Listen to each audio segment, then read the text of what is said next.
Most recently sir మీరు ఆంధ్రప్రదేశ్లో work చేశారు కదా, అంటే యాజ్ అడ్వైజర్. ఇక్కడ నేను వాలంటీర్ రిటైర్మెంట్ చేసుకున్న ఒక 1 వీక్ లోపలనే నాకు జగన్మోహన్ రెడ్డి గారి ఆఫీస్ నుంచి పిలుపు వచ్చింది. ఎందుకంటే అప్పటికే నేను చెప్పాను, నేను ఒక విద్యా వాలంటీర్ పనిచేద్దాం అనుకుంటున్నాను, ఎందుకంటే నా సర్వీసెస్ ఇక్కడ వాడటం లేదు కేసీఆర్ గారు, సో నేను ఏం చేస్తున్నాను అని నేను జస్ట్ అనౌన్స్ చేశాను. నేను ఎంబీ ఫౌండేషన్తో కానీ సో అజింజీ ప్రేమ్జీ ఫౌండేషన్తో కానీ పనిచేద్దాం అనుకుంటున్నాను వాలంటీర్గా అని చేసినప్పుడు వాళ్ళు నాకు అక్కడ నుంచి పిలుపు వచ్చింది, మా దగ్గర ఎందుకు మీరు చేయకూడదు విద్య అని. సో మీరు వెళ్ళినప్పుడు సార్ ఫస్ట్ ప్రాబ్లమ్ స్టేట్మెంట్ ఏం చూసారు అక్కడ? ఎందుకంటే అప్పటికే అంటే విద్యని సమూలంగా మార్పు చేయాలనే సంకల్పం అయితే ఉంది, కానీ ఒక ఎక్స్పర్ట్ కమిటీ అవసరం. సో మీ ఎక్స్పీరియన్స్తో మీరు అక్కడ చూసిన ఫస్ట్ విషయం ఏంటి, సూచించింది ఏంటి సార్? అంటే అమ్మ ఇది ఎడ్యుకేషన్ రంగం మన దేశంలో కానీ ఆంధ్రలో కానీ అప్పటికి ఆంధ్రలో ఇప్పుడు ఆంధ్ర డెవలప్ అయింది, కొంత మంచిగా డెవలప్ అయింది. విషయం ఏంటంటే విద్యా రంగంలో అన్ని సమస్యలే, ఒక్కటి కూడా ఇది బాగుంది అని చెప్పడానికి లేదు. సో మీకు మరుగుదొడ్లు సమస్యనే, డ్రింకింగ్ వాటర్ సమస్యనే, కరెంటు లేకపోవడం సమస్యనే, ఫ్యాన్లు లేకపోవడం సమస్యనే, టీచర్లు చదువు లేకపోవడం సమస్యనే, సో బ్లాక్ బోర్డులు లేకపోవడం కూడా సమస్యనే, చాకు పీసులు లేకపోవడం కూడా సమస్యనే, పిల్లలకి సంబంధించి వాళ్ళకి సంబంధించిన మెంటరింగ్ అనే సమస్యనే. సో అన్ని సమస్యలే, ఇన్ఫ్రాస్ట్రక్చర్ తరగతి గదుల సమస్యనే పెద్ద సమస్య ఇంకా అది. సో ఇవన్నీ సమస్యలుగా ఉన్నటువంటి సిచ్యువేషన్ అప్పుడైతే ఉండింది. సో నాకు ఫస్ట్ టైం నేను సీఎం గారిని కలిసినప్పుడు, జగన్మోహన్ రెడ్డి గారిని కలిసినప్పుడు నన్ను మురళన్న అంటాడు. ఆయన చాలా మంచి రెస్పెక్ట్ ఇచ్చేవాడు, చాలా ఈ విషయంలో మాత్రం చాలా బ్రహ్మాండంగా జగన్మోహన్ రెడ్డి గారు విద్యకు సంబంధించి మాత్రం చాలా ఇంట్రెస్ట్ తీసుకున్నాడు. That I have to accept. First మీటింగ్లో మురళన్న నేను 1500 కోట్ల రూపాయలు నేను ఇది ఇన్ఫ్రాస్ట్రక్చర్కి ఇద్దామనుకుంటున్నాను సో అని చెప్తే, సార్ నాకు కొంచెం టైం కావాలి, నేను మళ్ళీ వస్తాను మీ దగ్గరికి, మీరు చెప్పారు కదా మీరు ఇవన్నీ ఉండాలి అంటే ప్రతి స్కూల్లో ఆయన చెప్పిన ఏంటంటే 8 పాయింట్లు చెప్పాడు. 8 అన్ని స్కూల్లో ఉండాలని చెప్పాడు. 45,000 పైచిలకు స్కూల్స్ ఉన్నాయి కదా సార్? ఎస్, అక్కడ 44,600 స్కూల్స్ ఉన్నవి. ఆయన ఏం చెప్పాడంటే ప్రతి స్కూల్లో మరుగుదొడ్లు ఉండాలి, ప్రతి స్కూల్లో గ్రీన్ బోర్డ్స్ ఉండాలి, ప్రతి స్కూల్లో బెంచెస్ ఉండాలి, ప్రతి స్కూల్లో ట్యూబ్ లైట్లు ఫ్యాన్స్ ఉండాలి, ప్రతి స్కూల్లో కంపౌండ్ వాల్ ఉండాలి, సో ప్రతి స్కూల్లో డ్రింకింగ్ వాటర్ ఉండాలి. సో ఇట్లా చక్కగా నేను చెప్పాడు ఆయన. తర్వాత ప్రతి స్కూల్లో తరగతి గదులు కూడా సఫిషియెంట్గా ఉండాలని చెప్పాడు. ఇవన్నీ చెప్పిన తర్వాత ఆయన 15 గంటలు 44,000 స్కూళ్ళు నా మైండ్లో క్యాల్కులేట్ చేసింది. నేను మళ్ళీ వస్తాను మీ దగ్గరికి అని చెప్పి మళ్ళీ ఒక 1 వీక్ టైం తీసుకొని నేను మొత్తం ఒక టేబుల్ తయారు చేశాను. సో ఒక్కొక్క ఐటెం మీద ఎన్ని స్కూల్స్లలో ఇవి లేవు, దానికి అప్రాక్సిమేట్ కాస్ట్ ఎంత అవుతుంది అని ఆయన చెప్పింది. 3 సంవత్సరాల్లో 3 దఫాలుగా 3 ఫేస్ అన్నాడు. సో ఫస్ట్ ఫేస్లో 15,700 స్కూల్ తీసుకున్నాము. సో మొత్తం నేను బ్రాడ్గా తయారు చేసి ఇవి ఉంటే ఇంత ఖర్చు అవుతుందని చెప్పేసి నేను ఫిగర్ ఇచ్చాను. అంటే అమ్మో అయితే తరగతి గదులు తీసేయని చెప్పారు. సో తరగతులు తీసేసాం.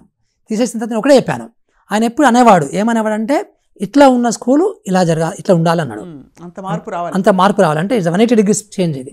So it's black and it's white, అంటే జస్ట్ సింబాలిక్గా, బ్లాక్ ఇస్ నాట్ బ్యాడ్ అని కాదు కానీ బట్ సింబాలిక్గా. నేను సార్ మీరు ఇట్లా ఇంత మార్పు రావాలంటే మనము క్వాలిటీ స్టాండర్డ్స్లో అసలు 80% కాంప్రమైజ్ కావద్దు, నెంబర్ 1. సో నెంబర్ 2 ఇన్వెస్ట్మెంట్స్ పెట్టాలి. నెంబర్ 3 నేను చెప్పిన రికమెండేషన్ ఏంటంటే, సో ఈ మనీ సరిపోదు, సో ఈ మనీ కావాలి. సో ముందు మనం 15,700 స్కూల్కి వెళ్దాం, దాని తర్వాత చూద్దాం అని 15,700 స్కూల్కి నేను ఒక ఎస్టిమేట్ ఇచ్చాను. సో 4,300 కోట్లు ఇచ్చాను నేను. ఇస్తే పాపం ఆయన షాక్ అయ్యాడు. అంటే ఆయన ఎక్స్పెక్టేషన్ లేదు అది. మళ్ళీ అంటే ఆయన మైండ్లో ఉంటుంది కదా బడ్జెట్ ఎక్కడ కట్ చేయాలి, ఎక్కడ ఇవ్వాలనేది ఉంటుంది కదా. బట్ కొద్దిసేపు సైలెన్స్ అందరు కూడా. మా పక్కన మా ప్రిన్సిపల్ సెక్రటరీ గారు ఉండి ఆగండి మన అన్నీ ఒకటేసారి చెప్పొద్దు అన్నట్టుగా ఆయన సైజ్ చేస్తున్నాడు. తెలియాలి కదా, రూలర్కి తెలియాలి, అన్నీ తెలియాలి. మనదేముంది పోయేది, he has to take a decision కదా. సో మనం ఏమి ఓపెన్ మీటింగ్లో కాదు ఇది. So it's only close door meeting. ఏముంది కదా, అక్కడ ఫ్యూ ఆఫీసర్స్ ఉన్నారు అంటే సరే వెళ్దాం, దీనికి వెళ్దాము, క్లాస్ రూమ్స్ మన తర్వాత చూద్దాము, ఇవి వెళ్దాం, గో హెడ్ అందరు. నేను ఉన్న 3 సంవత్సరాలలో 1,500 కోట్ల అని నేను మైండ్లో ఉన్న బడ్జెట్ని ఎక్కడ తీసుకెళ్ళాను తెలుసా? నేను 16,000 కోట్లు తీసుకెళ్ళాను. 16,000 కోట్లు తీసుకెళ్ళాను ఎడ్యుకేషన్, మా బడ్జెట్. అసలు 10 రెట్ల నాడు నేడుకి, ఓన్లీ నాడు నేడుకే. మళ్ళీ ఇంకా మిగతా టీచర్లది అన్నీ పక్కన పెట్టేయండి, ఓన్లీ మౌలిక వసతులకు సంబంధించే. సో తరగతి గదులు వద్దన్నాయనే, తరగతి గదులు స్లోగా, తర్వాత జూనియర్ కాలేజ్ వద్దన్నాయనే, అంటే వద్దన్నా అంటే డబ్బు లేక. సో జూనియర్ కాలేజ్లో ఆడపిల్లలు ఇట్లా సఫర్ అవుతున్నారు మరుగుదొడ్లు లేక, అన్ని ఫొటోస్ ఉంచాను నేను ప్రతిసారి కూడా. కానీ గొప్ప విషయం ఏంటంటే జగన్మోహన్ రెడ్డి గారి దగ్గర ప్రతి 15 రోజులు 2 వీక్స్కి ఒక మీటింగ్ టెన్షన్గా పెట్టేవాడు. సో ఆ మీటింగ్లో 3-4 గంటలు కూర్చునే వాళ్ళం, ఓపెన్గా మాట్లాడుకునే వాళ్ళం, అన్నీ ఓపెన్. చక్కగా మా సలహాలు ఆయన తీసుకునేవాడు, ఆయన సలహాలు మేము తీసుకునే వాళ్ళము. ఒక ఇద్దరం కలిసి, సో నేను, మా ప్రిన్సిపల్ సెక్రటరీ, మంత్రి గారు, ఆయనే, తర్వాత మా ఎండీలు, మా డైరెక్టర్లు అందరం కూర్చొని చక్కగా డెసిషన్ తీసుకునేవాళ్ళం బ్రహ్మాండంగా. సో అందులో నుంచి అవ్వాలి రైట్ అన్ని ఎప్పటికప్పుడు. ఒక విషయం చెప్పాను మీకు, ఆయన ఎంత డీటెయిల్గా పోయేవాడంటే, సో ఉదాహరణకి మిడ్ డే మీల్స్, మధ్యాహ్న భోజనం, దానికి సంబంధించి ఒక గుడ్డు మీద 4 మీటింగ్లు పెట్టాడు ఆయన.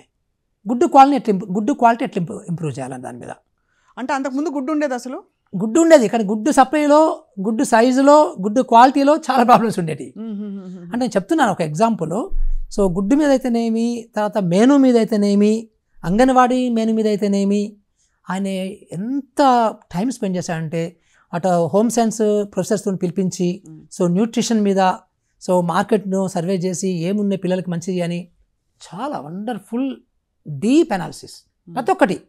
సో మేము ఏదైనా పెడితే, అంటే ఇప్పుడు బెంచెస్, చాలా మాకు కూడా మంచి ఐడియాస్ ఇచ్చేవాడు ఆయన, చాలా మంచి ఐడియాస్ ఇచ్చేవాడు. సో బెంచెస్ మేము ఎక్కడ కాంప్రమైజ్ అవ్వాలి కాదు, ఆయన కూడా మమ్మల్ని ఎప్పుడు కూడా కాంప్రమైజ్ కామని కూడా చెప్పేవాడు కాదు. ఉదాహరణకు నేను చెప్పాలి ఇప్పుడు అది కొన్ని విషయాలు.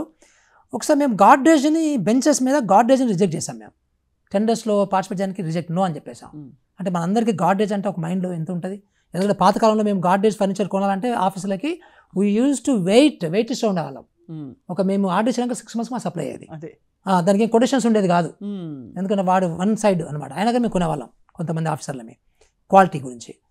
అలాంటి గాడ్రేజ్కి రిజెక్ట్ చేస్తామని సరే వాళ్ళు పరిగెత్తుకుంటూ సీఎం దగ్గరికి వెళ్ళారు. సీఎం కూడా స్టన్ అయ్యాడు, అదేంటి గాడ్రేజ్కి ఎట్లా రిజెక్ట్ చేస్తారు బెంచెస్ మీద, ఎందుకంటే వాళ్ళు ప్రొఫెషనల్ ఫర్నిచర్ వాళ్ళు కదా. అవును. అంటే మేము చెప్పాము ఆయనకి, సార్ అంతా బాగానే ఉంది, ఇప్పుడు చాలా మార్పులు చేర్పొచ్చాయి, సో ఢిల్లీలో కూడా మేము చూసి వచ్చాము, సో దాన్ని కూడా మేము ఇంప్రూవ్ చేసాము, ఢిల్లీ స్కూల్లో ఉన్నటువంటి బెంచెస్ని కూడా ఇంప్రూవ్ చేసాము, దాంట్లో కొన్ని ప్రాబ్లమ్స్ మేము ఐడెంటిఫై చేసాము. సో ఇది పర్టికులర్ థింగ్ ఒకటి, ఆ కార్నర్ బెండ్ కావాలమ్మా. కార్నర్ బెండ్ కావడం మూలన దానిపైన ఉన్నటువంటి లేయర్ అనేది చాలా కాలం పాటు ఉంటుంది. అది బెండ్ లేకుండా షార్ప్ ఎడ్జ్ ఉంటే అక్కడ కట్ అయిపోయి తొందరగా పోతుంది, పీల్ ఆఫ్ అయిపోతుంది. So that we realised durability కోసము మేము దాన్ని కాంప్రమైజ్ కాలేదు. మీకు ఆ ఎక్విప్మెంట్ లేదు, వాళ్ళకి ఆ ఎక్విప్మెంట్ ఉంది. అట్లా ఎక్విప్మెంట్ ఉన్న వాళ్ళు 4-5 ఉన్నారు దేశం మొత్తంలో. మేము దేశం మొత్తంలో ప్రతి ఒక్కటి టాప్ 10, టాప్ 5 వాళ్ళతో మాట్లాడేవాళ్ళం. మాట్లాడి మీరు దయచేసి పార్టిసిపేట్ చేయండి. అందరూ ఏం చేస్తారు, వాళ్ళు మా దగ్గరికి వస్తారు, మేము వాళ్ళ దగ్గరికి వెళ్ళేవాళ్ళం. సో మీరు పార్టిసిపేట్ చేయండి, మేము no nonsense, no corruption, ఎవరు మిమ్మల్ని సఫర్ చేయరు, మాకు ఎవరు డబ్బులు ఇవ్వాల్సిన అవసరం లేదు. సో ఏదో ఒక గోల్ ఉంటుంది కదా sir, I want to through these measures increase school admissions into public schools and I want to reduce the dropouts. అలా మీ మిషన్ స్టేట్మెంట్ ఏమనుకుని ప్రొసీడ్ అయ్యారు sir? Before I go to mission statement I will complete గార్డేజ్ story. So గార్డేజ్ వాళ్ళకి లేనందుకు CM గారు మమ్మల్ని పిలిచి, అరే ఎందుకన్నా మురళన్న ఎందుకు చేస్తారు ఇది గవర్నమెంట్ అంటే, అన్న వాళ్ళకి ఇది లేదు అన్న. దాని తర్వాత we rejected, we said no అని. దాని మీద ఏమనలేదు, ఆయన ఏమనలేదు, no comments. So we rejected. మళ్ళీ సెకండ్ ఫేజ్ వచ్చినప్పుడు వాడు ఆ మిషన్ కొనుక్కొని, మేము we got machine, so now we can produce that also అని చెప్పేసి వచ్చిండు అనమాట. అది. So now coming back to this mission statement అనేది ఏంటంటే, ఆయన అనేవాడు 2 విషయాలు అనేవాడు పాపం జగన్మోహన్ రెడ్డి గారు. సో ఏ విషయం ఆ విషయం మాట్లాడుకోవాలి ఫ్రాంక్గా. 2 విషయాలు చెప్పేవాడు. చదువు అనేది మాత్రమే మన భవిష్యత్తు తరానికి మనం అందించగలిగే ఏకైక ఆయుధం పేదరికం నుంచి బయటపడాలంటే అనేది చాలా మీటింగ్లో చెప్పాడు ఆయన. Number 1 is that. నెంబర్ 2, మనము మన యొక్క పిల్లల్ని గ్లోబల్ సిటిజన్స్గా కన్వర్ట్ చేద్దాం. సో అంటే ప్రపంచ స్థాయి పౌరుల కింద మనం మన పిల్లల్ని తయారు చేసుకోవాలి. సో అందుకనే ఈ 2 స్టేట్మెంట్స్ ఆయన రిపీటెడ్గా చెప్పేవాడు, మా మీటింగ్లో చెప్పేవాడు, పబ్లిక్ మీటింగ్లో చెప్పేవాడు. సో ఈ 2 ఉద్దేశంతోనే మేము ఎక్కడ కాంప్రమైజ్ కాకుండా డిసైడ్. సో నేను ఒక ఇంజనీర్గా, ఒక ఐఏఎస్ ఆఫీసర్, నాకు ఒక కమ్యూనిటీ మొబిలైజర్గా నాకు ఇవన్నీ బాగా ఎక్స్పీరియన్స్ కాబట్టి which can work, which doesn't work అనేది నాకు బాగా తెలుసు. ఇందాక మీరు చెప్పిన దాంట్లో మధ్యలో ఆగిపోయింది ఎక్కడంటే, ఆయన చెప్పాను మీరు మనం కాంప్రమైజ్ కావద్దు, క్వాలిటీ స్టాండర్డ్స్ అనేది. ఇంకొకటి కూడా చెప్పాను, మీరు నిజంగా కూడా ఇట్లా ఉన్నది ఇట్లా కావాలి అంటే కాంట్రాక్టర్స్ని పెట్టకూడదు. చాలా కీలకం అది ఎవరు ఒప్పుకోరు. ఇలాంటి రాజకీయ నాయకులు, ఏ రాజకీయ నాయకులు కూడా ఒప్పుకోరు. ఎందుకంటే కాంట్రాక్టర్స్, ఇంజనీర్స్, పొలిటీషియన్స్ నెక్సెస్ అమ్మ. దేశం మొత్తంలో కాశ్మీర్ టు కన్యాకుమారి ఈ 3 కూడా పంచుకుంటారు డబ్బులు. ప్రభుత్వం యొక్క ఇది ఎక్కడ అన్ని చోట్ల కూడా కొట్టేస్తారు డబ్బులు, టు బి ఫ్రాంక్. సో ఆయన షన్నాడు, అది ఎట్లా చేస్తాం, మరి దేంతో చేస్తావు, ఎట్లా చేస్తావు? నేను ఒకటే చెప్పాను, మనము తల్లిదండ్రుల కమిటీ ఉంటుంది. ఎందుకంటే మనకు ప్రైవేట్ స్కూల్కి ఒక శ్రీనివాసరావు, వెంకటరెడ్డో ఎవరో ఒక ఓనర్ ఉంటాడు, ప్రభుత్వ స్కూల్కి ఓనర్ ఉంటాడు. ఇది main sir. Yes. So this is a problem sir మనకి. మనము కానీ తల్లిదండ్రుల కమిటీని దీంట్లో ఇన్వాల్వ్ చేస్తే మనకు మనీ సేవ్ అవుతుంది, క్వాలిటీ స్టాండర్డ్స్ కాంప్రమైజ్ కాము, ఓనర్షిప్ వస్తుంది. ఓనర్షిప్ రావడం వల్ల మన మేనేజ్మెంట్ ఎబిలిటీ మారుతుంది, టీచర్లు ఎక్కువ చదువు చెప్పడానికి అవకాశం ఉంటుంది, పిల్లల్ని పట్టించుకుంటారు, నాణ్యత పట్టించుకుంటారు, దాన్ని గుడిలాగా చూసుకుంటారు అనేది నేను చెప్తే ఆయనే డౌట్ఫుల్గా చేశారు. అవుద్దా ఇది ఎక్కడ చేయలేదు దేశంలో అంటే నేను చేశాను సార్. నేను కలెక్టర్ ఉన్నప్పుడు చేశాను, ఎగ్జిక్యూటివ్ ఇంజనీర్ ఉన్నప్పుడు చేశాను, తర్వాత ప్రాజెక్ట్ డైరెక్టర్ ఉన్నప్పుడు చేశాను, చాలా రకరకాలు చేశాను. 25 సంవత్సరాల నుంచి ఎక్కడ పోయినా ఇదే చేస్తాను. సో లావోస్లో నేను అడ్వైజర్ ఉన్నప్పుడు కూడా అక్కడ కూడా చేశాను అని చెప్పేసరికి ఆయన కొంచెం అయిష్టంగా ఒప్పుకున్నాడు. రాజశేఖర్ అని మా ప్రిన్సిపల్ సెక్రటరీ ఉండేది, మా ఇద్దరం ఒక లైక్ మైండెడ్ ఉండేవాళ్ళం. సో చాలా హైలీ ఆనెస్ట్ రాజశేఖర్ గారు కూడా, ఐఏఎస్ ఆఫీసర్. సో మీ యొక్క లీప్ ఆన్ ఫెయిత్ అంటారు, అంటే మిమ్మల్ని నమ్మి నేను సంతకం పెడుతున్నాను, నేను అప్రూవ్ చేస్తున్నాను అని చెప్పేసి జగన్మోహన్ రెడ్డి గారు చెప్పారు. సార్ చూడండి సార్, మీరు నాకు టైం ఇవ్వండి, మాకు ఒక 3-4 months టైం ఇవ్వండి, సో మేము మీకు చేసి చూపిస్తాము, దాని తర్వాత దెన్ విల్ డిస్కస్ అన్నాము. సో ఫస్ట్ మీటింగ్ ఇంజనీర్స్ని కన్విన్స్ చేయడం కష్టం అమ్మా, ఎందుకంటే engineers they love contractors because they get percentage, I should tell you openly. So engineers convince చేయడానికి మాకు చాలా టైం పట్టింది, పోయి అన్ని మీటింగ్లు పెట్టాము ఇంజనీర్స్తో, రకరకాల మీటింగ్స్ పెట్టాము. సో దాని తర్వాత సో ఇట్లా లాభం లేదని చెప్పేసి కొన్ని డెమో స్కూల్స్ తీసుకున్నాం. ప్రతి జిల్లాలో ఒక 4-5 స్కూల్స్ డెమో స్కూల్స్ తీసుకున్నాం, అంటే ఒక 30-40 స్కూల్ తీసుకున్నాం. తీసుకొని టప్పా క్వాలిటీ మొత్తం డెమోన్స్ట్రేషన్ చేస్తాం, అంటే తల్లిదండ్రుల కమిటీ ఎట్లా పనిచేస్తుంది, ఎలా క్వాలిటీ ఇంప్రూవ్ చేయొచ్చు అని చేసిన తర్వాత అప్పుడు 4 నెలల తర్వాత he got feedback from intelligence that is going wonderful. So ఇంకా తిరుగులేదు, అప్పటి నుంచి ఆయన ఒప్పేసుకున్నాడు. సో దానివల్ల అమ్మ వెరీ సింపుల్ అమ్మా, అంటే ప్రజలకు కూడా చెప్పాలి, ఇది ఒక డాక్యుమెంటేషన్ లాగా అయిపోతుంది మనకి, మీకు చెప్పాలమ్మా, ఇంత సింపుల్గా చెప్పాలంటే మీకు టు బి ఫ్రాంక్, మీరు ఎవరు నన్ను ఏమనుకున్నా పర్లేదు, చెప్పాల్సిన అవసరం ఏంది. మన దేశంలో, మన రాష్ట్రమే కాదు, మన దేశం మొత్తంలో కూడా కాంట్రాక్టర్స్ గురించి పర్సంటేజ్ తీసుకునే వాళ్ళు ఎమ్మెల్యేస్ తీసుకుంటారు, పర్సంటేజ్ తీసుకుంటారు కాంట్రాక్టర్స్ నుంచి. అది ఇరిగేషన్ ప్రాజెక్ట్ కావచ్చు, ఒక బిల్డింగ్ కావచ్చు, ఒక రోడ్డు కావచ్చు, తీసుకుంటారు. ఇది ఒకటి ఉంటుంది, ఇది సుమారుగా 10% ఉంటుంది. సో దాని తర్వాత ఆఫీసర్స్ వాళ్ళు ఒక 10% లంచాలు తీసుకుంటారు, కమిషన్ తీసుకుంటారు రకరకాలుగా, కింద అసిస్టెంట్ ఇంజనీర్ మొదలుపెట్టి పైన చీఫ్ ఇంజనీర్ వరకు లంచాలు ఉంటాయి. తర్వాత కాంట్రాక్ట్ అనేవాడు వాడు పెట్టుబడి పెడుతున్నాడు కాబట్టి వాడి ఇన్వెస్ట్మెంట్ కాస్ట్ ఉంటుంది. నేను బ్యాంక్లో పెట్టుకుని నాకు 5%, 6% వస్తుంది కదా, సో ఆ 5% ఇన్వెస్ట్మెంట్ కాస్ట్ పెట్టుకుంటాడు. తర్వాత ఆయనకు administration cost, over head cost ఉంటుంది కాంట్రాక్టర్కి ఉంటుంది కదా, సో అదొక 5% ఉంటుంది. దాని తర్వాత ఆయనకి ఇన్కమ్ ట్యాక్స్ 2% ఉంటుంది. దాని తర్వాత ఆయన ప్రాఫిట్, మా అఫీషియల్ ప్రాఫిట్ 13%, సో ఆయన అన్అఫీషియల్ ప్రాఫిట్ కలుపుకుంటే 15 నుంచి 20% పెట్టుకుంటాడు, రైట్. సో ఇవన్నీ ఇంకా అవి కాక అక్కడక్కడ మీడియా ఖర్చులు కూడా ఉంటాయి. సో ఇన్ని ఖర్చులు వేస్తామా 45 to 50% బయటకు వెళ్ళిపోతుంది డబ్బు, అర్థమైందా. అదే చెప్పాను నేను, సార్ మీరు ₹1,00,00,000 ఒక బిల్డింగ్కి, ఒక స్కూల్కి ఇస్తే 50 లక్షలు బయటకు వెళ్తుంది, నాకేం క్వాలిటీ వస్తుంది, నా బొందా. సో ఇది సేవ్ చేయాలి. ఇంకొకటి మీకు చెప్పలేదు, జిఎస్టీ ఉంది 12%, జిఎస్టీ ఉంటుంది కాంట్రాక్టర్కి కంపల్సరీ, అది మళ్ళీ గవర్నమెంట్కి వెనక్కి వెళ్తుంది. అదే నేను పీపుల్స్ కమిటీతో చేస్తే, తల్లిదండ్రుల కమిటీతో చేస్తే నాకు ఆ జిఎస్టీ కూడా పడదు, ఎందుకంటే మీరు కాంట్రాక్ట్స్ కాదు కదా. సో ఆ రకంగా నేను ఇచ్చిన ప్రతి రూపాయి బడ్జెట్ని కూడా స్కూల్ మీద ఖర్చు పెట్టచ్చు. అది ఆయన బికాజ్ ఈ నోస్ కాబట్టి ఇమ్మీడియట్గా ఒప్పుకున్నారు అండ్ విజయవంతంగా చూపించాము, ఆ డెమో స్కిల్స్ని చూపించగలిగాము, అయిపోయింది అక్కడ. దాంతోనే మీకు ఈరోజు చూస్తే స్కూల్స్ అంత బాగా ఎందుకు వచ్చినాయంటే, ఇప్పుడు మేము ఇట్లా స్కూల్స్ స్టాండర్డ్స్ అన్నాం కాబట్టి, క్వాలిటీ అన్నాం కాబట్టి మా కాస్ట్ ఆఫ్ ఎస్టిమేట్ పెరిగింది అనుకున్నారు మీరు.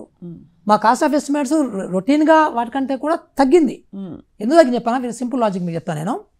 ఈ పెయింటింగ్ ఉంది కదా, అంతకుముందు పెయింటింగ్ ఏం చేసేవాళ్ళంట మా వీళ్ళు, ఇది ఎవరిని పడితే ఇప్పుడు పెయింటింగ్ అంటే మనం ఏం చేస్తాము, మనము ఒక ఏషియన్ పెయింట్ కానీ బర్గర్ పెయింట్ కానీ మనం కొనుక్కుంటాం కదా మనమైతే, కానీ కాంట్రాక్టర్స్ అలా కాదు, చీపెస్ట్ పెయింట్ వాడతారు. మనం ఫ్యాన్ ఉన్నాం అనుకోండి, సో ఫ్యాన్ మనము ఉషా ఫ్యాను లేకపోతే మంచి బ్రాండెడ్ కొంటాం కదా, కైతాన్ ఫ్యాన్ అట్లా కొంటాం మనము. కాంట్రాక్టర్స్ ఏం చేస్తారు, ఈ సనత్ నగర్లో గల్లీకి ఫ్యాక్టరీస్ ఉంటాయి, ఫ్యాన్ ఫ్యాక్టరీస్, ఇది ₹2,000 ఉంటే అది ₹400 ఉంటుంది, అవి తెచ్చి పెడతారు. సో దీని వలన మొత్తం క్వాలిటీ పోతుంది. సో అందుకని మేము ఏం చేసేవాళ్ళం అంటే డైరెక్ట్గా ఓఈఎం అంటాం అనమాట, అంటే మ్యానుఫ్యాక్చరర్స్తోనే కొనడం అనేది, టెండర్స్ అనేది కొత్త పద్ధతి కనిపెట్టాం మేము అక్కడ. అంటే వీళ్ళే పార్టిసిపేట్ చేయాలి, కాంట్రాక్టర్స్ లేరు, ట్రేడర్స్ లేరు. సో పెయింటింగ్ ఉందంటే పెయింటింగ్ కంపెనీస్ మాత్రమే పార్టిసిపేట్ చేయాలి, అది కూడా టాప్ 5 కంపెనీసే. సో అప్పుడు వాళ్ళు పార్టిసిపేట్ చేయరు, వాళ్ళకి అలవాటు లేదు. నేను అప్పుడు కోవిడ్లో నేను పర్సనల్ లెవెల్లో మాకు బాలకృష్ణ ఒక ఎండీ ఉండేవాడు మంచి, మా ఇన్ఫ్రాస్ట్రక్చర్ కార్పొరేషన్ స్కూల్స్కి సంబంధించి, మేమిద్దరం కలిసి కూర్చొని మేము సీఈఓని అంటే ఫోన్ చేసేవాళ్ళం, ఏషియన్ పెయింట్ దాంట్లో ఇంటర్నెట్ ఫోన్ చేస్తే అక్కడ సెక్యూరిటీ ఎత్తేవాడు, ఎందుకంటే పీక్లో ఉన్నాం కరోనాలో, సో ఎవరు ఉండేది వాళ్ళు కాదు ఆఫీస్లో. వాడిని అడుకొని మీ సేల్స్ మేనేజర్ ఏదైనా ఒక ఫోన్ నెంబర్ ఇరా బాబు అంటే వాడు ఏదో ఇచ్చేవాడు చిన్నది, అలా సీఈఓ నెంబర్ తీసుకునే వాళ్ళం. తీసుకొని ఆ సీఈఓ వాళ్ళతో మాట్లాడి, సో బాబు ఇట్లా మేము అనుకుంటున్నాం, ఇట్లా మీరు రండి, అని చెప్తే వాళ్ళు ఒక సేల్స్ మేనేజర్ సీనియర్ పర్సన్ పంపించేవాళ్ళు. సో వాటితో చెప్పి మళ్ళీ కవర్ పెట్టి సీఈఓలే దిగేవాళ్ళు రంగంలోకి. సో ఏదో అష్యూరెన్స్ ఇస్తున్నారు అని చెప్పేసి అలా అష్యూరెన్స్ ఇచ్చి అన్నీ, అది బెంచెస్ కావచ్చు, పెయింట్ కావచ్చు, డ్రింకింగ్ వాటర్ అయితే రీసెర్చ్ చేసాము మేము ఇక్కడ. ఆ కంపెనీతో రీసెర్చ్ చేసాం. లేవు బయట సిస్టమ్స్, స్కూల్లో పెట్టే సిస్టమ్స్ మేమే రీసెర్చ్ చేసాము. హైదరాబాద్ కంపెనీస్తో కూర్చొని ఎట్లా తయారు చేయాలి, దాంట్లో ఏమేమి ఉంటాయి అంశాలు, ఎక్కడెక్కడ దొరుకుతాయి. గుజరాత్లో కొన్ని స్పేర్ పార్ట్స్ దొరుకుతాయి, సో బాంబేలో కొన్ని స్పేర్ పార్ట్స్ దొరుకుతాయి. నేను బాంబేకి వెళ్ళేవాడిని, గుజరాత్కి వెళ్ళేవాడిని, పూణేకి వెళ్ళేవాడిని. సో వెళ్ళి అన్ని రీసెర్చ్ చేసి అన్ని high standards green boards, for example green boards glare రాకుండా, ఐస్కి స్ట్రైట్ రాకుండా, black boards are not good, it's harmful. So అందుకని మనకి ఐఐటీస్ గ్రీన్ బోర్డ్స్ వాడతారు. గ్రీన్ బోర్డ్స్ పెట్టాము, అది ది బెస్ట్. అది కూడా ఏంటంటే మనకు సౌత్ కొరియా నుంచి imported. Belgium green boards are very famous. So ఆ కంపెనీ మాత్రమే కావాలి మాకు. అంటే అందులో కూడా మళ్ళీ అగైన్ అట్లా చాలా మేము క్వాలిటీని చాలా ఒక 10 పైకి తీసుకెళ్ళిపోయాం. సో ముందు సార్ యాక్చువల్లీ కంపారిజన్ చూస్తే ముందు మరుగుదొడ్లు లేవు, తప్పకుండా మంచి క్వాలిటీ మెయింటైన్ చేసే ఈజీగా మెయింటైన్ చేయగలిగే మరుగుదొడ్లు కట్టించడం, బోర్డ్స్ లేకపోవడం, గ్రీన్ బోర్డ్స్ పెట్టించడం, అలాగే వాటర్ ఫెసిలిటీ కూడా లేకపోవడం, వాటర్ ఫెసిలిటీ పెట్టించడం, కాంపౌండ్ వాల్ లేకపోవడం, కాంపౌండ్ వాల్ పెట్టించడం, ఫ్యాన్స్, తర్వాత కూర్చోడానికి బెంచ్లు లాంటి మౌలిక సదుపాయాలు చాలా బేసిక్స్ అవన్నీ. చాలా చోట్ల కింద కూర్చుంటారు కదా సార్. అంతే కదమ్మా, మోర్ దాన్ 60%. సో ఇవన్నీ మీరు యూ హ్యావ్ యాక్చువల్లీ అంటే designed everything with great detail. Very much ఎంత ఫుల్ఫిల్గా. ఈవెన్ డోర్స్ కూడా తర్వాత క్లాస్ రూమ్స్ వచ్చినప్పుడు, తర్వాత టాయిలెట్స్ డోర్స్ కూడా మేము first time introduce in the government system the steel doors. అంటే అవి ఏంటంటే అవి ఒక లేటెస్ట్ టెక్నాలజీ. ఇప్పుడు మన టాటా ప్రాజెక్ట్స్ వాళ్ళు ఇప్పుడు మీకు విలాస పెట్టాయి అన్నీ కూడా అవి. సో వాటిని మేము వచ్చి నెగోషియేట్ చేసి వాళ్ళతో టెండర్స్ పార్టిసిపేట్ చేయించి ఆ డోర్ స్పెసిఫికేషన్స్ అన్నీ మళ్ళీ మాకు అనుకూలంగా పెట్టి సో వాళ్ళు ఎంకరేజ్ చేసాం డోర్స్. సో అది సీఎం గారు చూసి మొత్తం అన్ని డిపార్ట్మెంట్స్ ఇవే డోర్ వాడాలని చెప్పేశాడు గవర్నర్. సో అట్లా అన్నీ మేము రీసెర్చ్ చేసాం. తర్వాత ఈ రీసెర్చ్ చేసి ఇవన్నీ కాస్టింగ్ కూడా ఇందాక మేము పెయింటింగ్ చెప్తున్నా కదా, మామూలు స్టాండర్డ్ షెడ్యూల్ ఆఫ్ రేట్స్ ప్రకారము రేట్స్ ఎక్స్ ఉంటే అంటే 100 రూపాయలు ఉంటే మాకు వచ్చింది ఈ ఏషియన్ పెయింట్ డైరెక్ట్ కంపెనీస్తో చేస్తే మధ్యలో అందరూ పోతారు కాబట్టి 40% తగ్గింది. బెస్ట్ క్వాలిటీ వచ్చింది.